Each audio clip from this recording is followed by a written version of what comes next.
Sitting in the bushes, you decide that your want of food is becoming more of a need by the second. You rise from the bushes and step slowly into the cave mouth's light. As you do, the cloaked figure, who had been casually leaning against the carriage, suddenly springs to life. With an inhuman burst of speed, they cover the large distance between you in a blink of an eye, wielding a large dagger in their advance. Impulsively, you raise your shield to block the incoming attack. As the dagger makes contact, a shrill shriek of metal against metal rings out, halting the hooded figure's lunge. The figure's strength is remarkable, staggering. As you brace your shield against their relentless assault, an odd fizzing noise reaches your ears. Before long, you see it. The dagger, searing through your shield as if it was made of mere butter.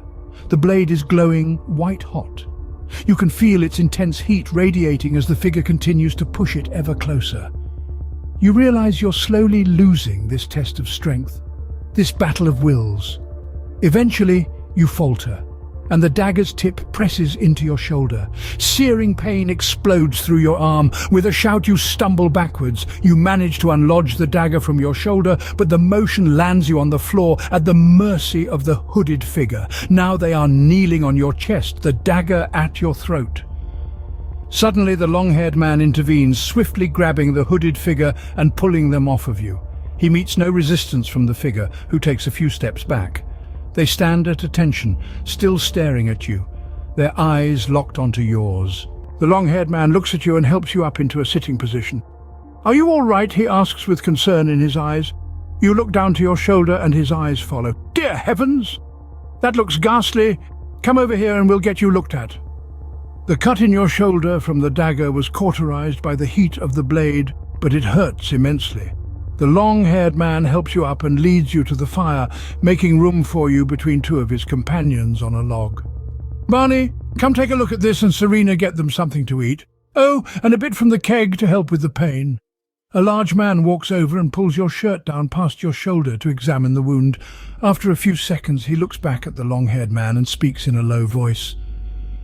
"The cut's already been sealed by the heat. Not much I can do. It's just going to take time for the pain to subside."